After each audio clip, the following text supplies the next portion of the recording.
جو اہل بیت میں بھی کریمہ ہو اور جو مریم آل ابا ہو۔ السلام علیک یا بنت رسول اللہ، السلام علیک یا بنت ولی اللہ، السلام علیک یا اخت ولی اللہ، السلام علیک یا عمت ولی اللہ۔ یہ اس معصورہ زیارت کے الفاظ ہیں جو بیوی کی زیارت ہے۔ سلام ہو اس بیوی پر کہ جو بنت رسول ہیں، سلام اس بیوی پر کہ جو ولی اللہ کی بیٹی ہیں، سلام اس بیوی پر جو ولی اللہ کی خواہر ہیں، سلام اس بیوی پر کہ جو ولی اللہ کی پھوپھی ہیں۔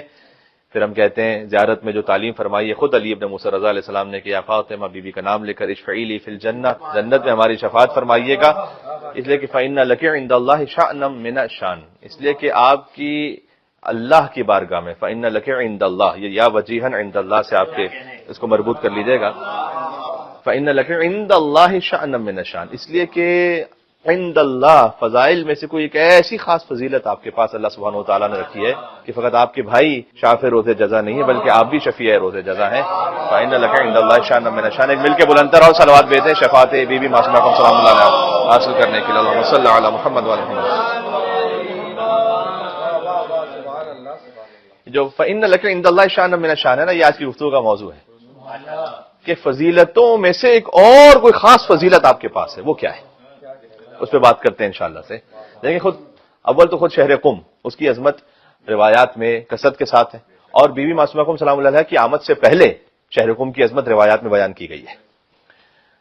البتہ یہ ضرور ہے کہ علامہ مجلسی کی ایک تحلیل یہ ضرور ہے کہ شہروں کی جو تعریف آئی ہے روایات میں، ان میں سے ان روایات کو بارہ میں چیک کرنا پڑے گا کہ بعض ہو سکتا ہے کہ کچھ خاص کسی تعصب کی وجہ سے کچھ لوگوں نے اس کو تھوڑا سا ایگزیجریٹ کر کے بیان کر دیا ہو، کیونکہ اس خاص شہر کی نسبت ان کے ساتھ تھی۔ تو لیکن بہرحال شہر قم کی جو نسبت، مثال کے طور پر ایک بڑی لطیف حدیث ہے کہ قم عش آل محمد، امام نے فرمایا کہ قم ہم آل محمد کا آشیانہ ہے، جبکہ چہاردہ معصومین علیہ السلام میں سے بظاہر کوئی بھی قم میں نہیں ہے۔ لیکن جو ایک حدیث ہے صادق آل محمد کی کہ اللہ کا حرم ہے مکہ اور حضور مکرم کا ایک حرم ہے جو مدینہ ہے، علی بن ابی طالب علیہ السلام کا حرم ہے جو کوفہ ہے، فرمایا پھر ہم اہل بیت کا حرم ہے جو قم ہے، تمام اہل بیت کا حرم قم ہے۔ اللہم صلی علی محمد وعلی محمد۔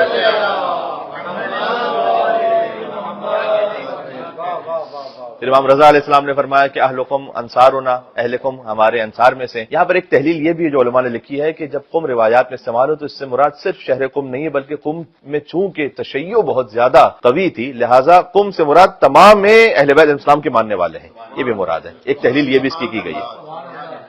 البتہ بہرحال اس میں استثناء بھی ہے، ظاہر ہے کہ جو کوئی قم میں ہے وہ ضروری نہیں کہ اسی مقام پر ہو، اس لیے کہ خود انہی روایات میں آگے ولیکن جماعت، امام نے فرمایا کہ جماعت قم میں کیسی بھی ہے من شبابہم، خاص طور پر جوانوں میں کہ جن کا ہم سے تعلق نہیں ہے وہ ہلاک ہو جائیں گے، اور بمعصیت آبائہم، خاص طور پر ایک گناہ کی طرف امام نے اشارہ کیا کہ اپنے ماں باپ کے اگر نافرمان ہیں تو چاہے شہر قم میں بھی رہ رہے ہیں اور جماعت سے بھی ان کا تعلق ہے لیکن ہلاک ہو جائیں گے۔ تو خود ہی ابتدائی مجلس میں بھی ایک درس اور میسج ہو گیا بی بی معصومہ کو سلام اللہ علیہ کی مجلس کے حوالے سے۔ تو شہر قم کی جو عظمت و فضیلت ہے وہ روایات میں اسی خاطر ہے کہ بی بی معصومہ کو سلام اللہ علیہ جب وہ علیلہ ہوئی تو انہوں نے خود اس خواہش کا اظہار فرمایا کہ مجھے قم لے جاؤ، اور 17 دن بی بی کا قم میں قیام رہا ہے۔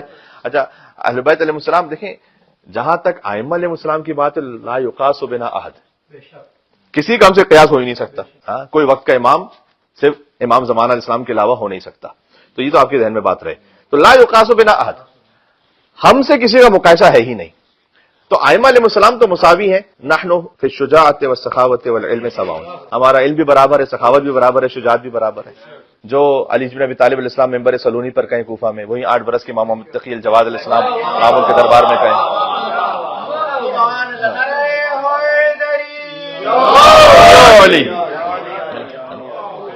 تو علم سخاوت میں شجاعت میں برابر ہے۔ پھر حدیث میں آیا کہ خاص فضیلت ہے امیر المومنین علی بن ابی طالب علیہ السلام کے لیے، جو ائمہ پر بھی وہ ائمہ کے بھی امام ہیں، وہ آپ سب جانتے ہیں، اور پھر ایک اور موضوع شروع ہو جائے گا۔ لیکن بہرحال ائمہ علیہ السلام علم میں شجاعت میں سخاوت میں مساوی ہیں، لیکن امام زادوں کے بارے میں ایسا نہیں ہے کہ سب کے سب مساوی ہیں۔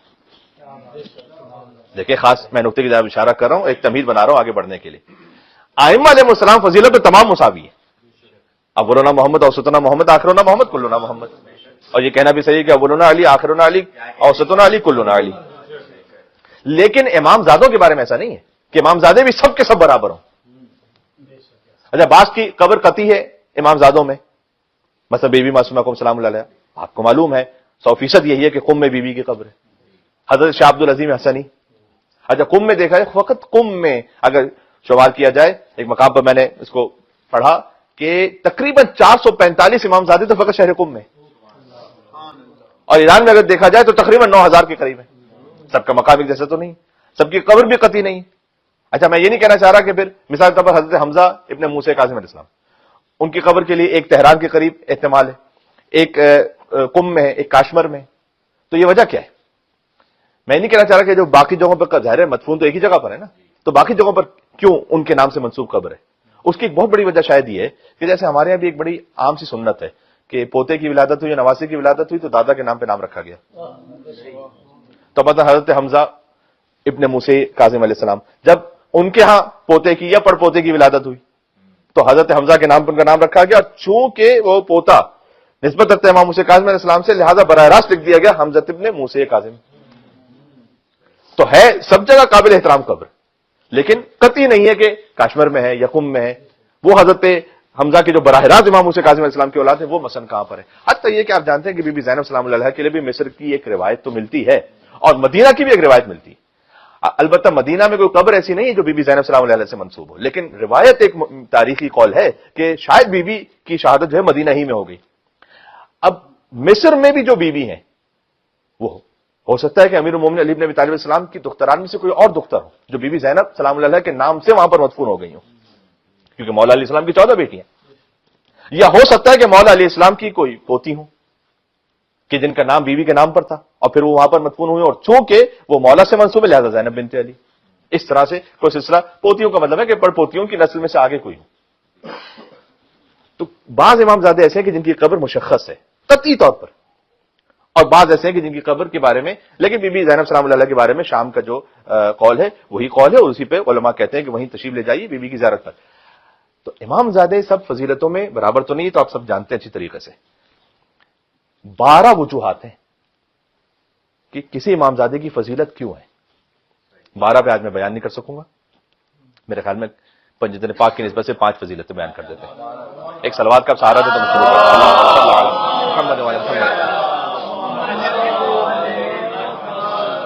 سب سے پہلی اور اہم ترین وجہ کہ خود امام معصوم حجت اللہ لسان اللہ صادق کی زبان مطہر سے اس امامزادے کی فضیلت بیان ہو جائے. لہذا ابوالفضل عباس ابوالفضل عباس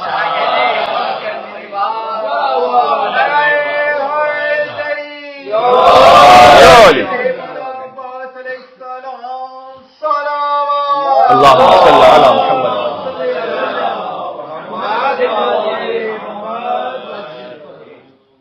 مولا علی علیہ السلام کے امام حسن اور امام حسین علیہ السلام جو معصوم بیٹے ہیں، اور حضرت عباس علیہ السلام بھی ہم نے ان کی عصمت پر بارہا بات کی ہے، لیکن بہرحال امام حسن امام حسین علیہ السلام کے علاوہ 10 بیٹے اور ہیں، لیکن ابوالفضل عباس علیہ السلام کے لیے براہ راست سند معصوم ہے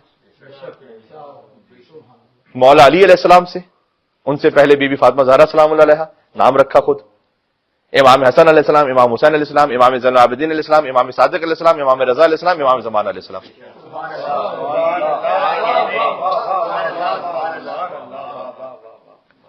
یہ معمولی بات نہیں ہے کہ صادق آل محمد فرمائے قبر ابوالفضل عباس السلام کے سامنے کھڑے ہو کر کہ عباس اللہ کا سلام ہو آپ پر، اور یہ فرمائے کہ السلام علیکم ایھا العبد الصالح. یہ فقرہ جو زیارت ابوالفضل عباس السلام میں، عبد صالح کا مطلب کیا؟ جب امام معصوم سے سند حاصل ہو. عبد صالح پتہ ہے کون ہے؟ ہم نماز میں کم سے کم 10 مرتبہ جن پر سلام کرتے ہیں نا، السلام علینا وعلی عباد اللہ الصالحین.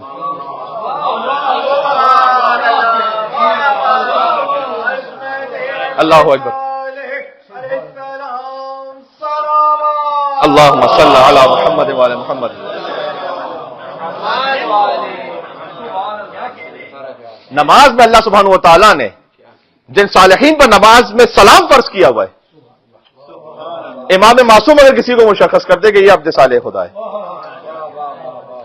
یہ صالح ہونے کا مقام پتہ ہے کتنا عظیم الشان ہے کہ انبیاء کی تمنا رہی ہے. حضرت ابراہیم علیہ السلام کی دعا سورہ شعراء میں، والحقنی بالصالحین، پروردگار تو مجھے صالحین سے ملحق فرما دے. ابراہیم کہہ رہے ہیں مجھے صالحین سے ملحق فرما دے، صادق آل محمد کہہ رہے ہیں کہ عباس عبد صالح خدا. السلام علیکم ایھا العبد الصالح. یہ میں کہنا چاہ رہا ہوں کہ آپ دعا کرتے ہیں کہ پروردگار مجھے فلاں سے ملحق کر دے، یعنی جوڑ دے. تو آپ سے افضل ہوگا نا.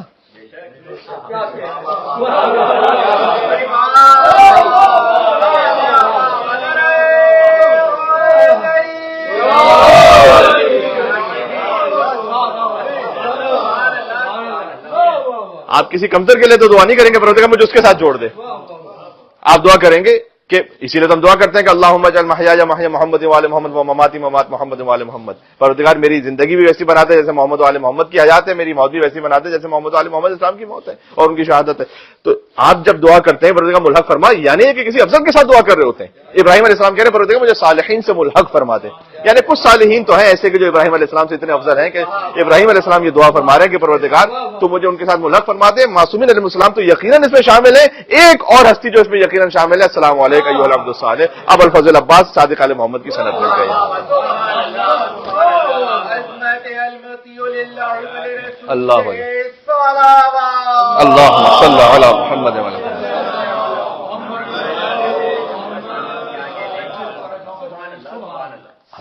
اگر یہ امام زادے کی سند امام معصوم سے براہ راست حاصل ہو, بی بی زینب سلام اللہ علیہا, زینب وما زینب وما ادراک ما زینب, کیا جانے جن سے امام معصوم حجت خدا امام حسین التماس سے دعا کہیں. یہ آپ نے توجہ کی میں نے کیا کہا؟ آپ کسی بزرگ عالم سے ملتے ہیں, کہتے ہیں دعا میں یاد رکھیے گا. امام حسین علیہ السلام کہیں گے مجھے دعاؤں میں یاد رکھیے گا. وہ ہے بی بی زینب سلام اللہ علیہا کہ مجھے نافلہ شب میں فراموش نہ کرنا, یاد رکھنا مجھے. یہ خود مختل میں جملہ موجود ہے, تو آپ ذرا غور فرمائیے.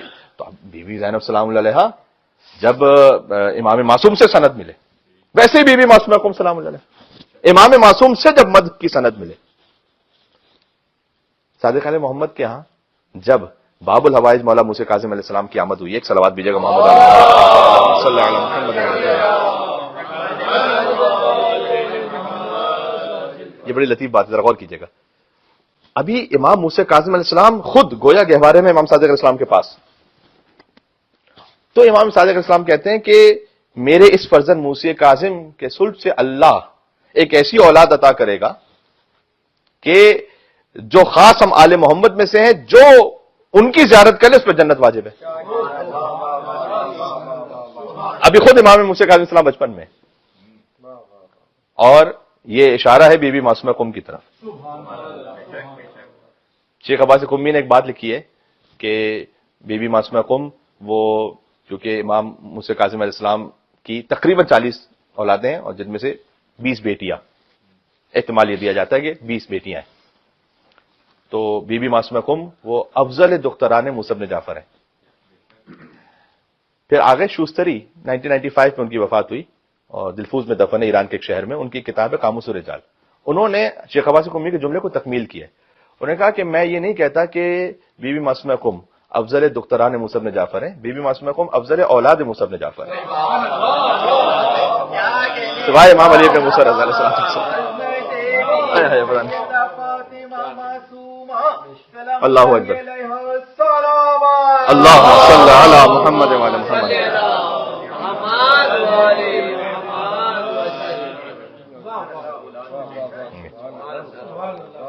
ابھی میں نے عرض کیا تھا کہ اہل قم کی جب فضیلت بیان کی گئی تو کہا کہ کچھ گروہ اس میں سے ایسا ہوگا کہ جو ہلاک ہو جائے گا اس لیے کہ وہ اپنے ماں باپ کی معصیت کر رہا ہوگا.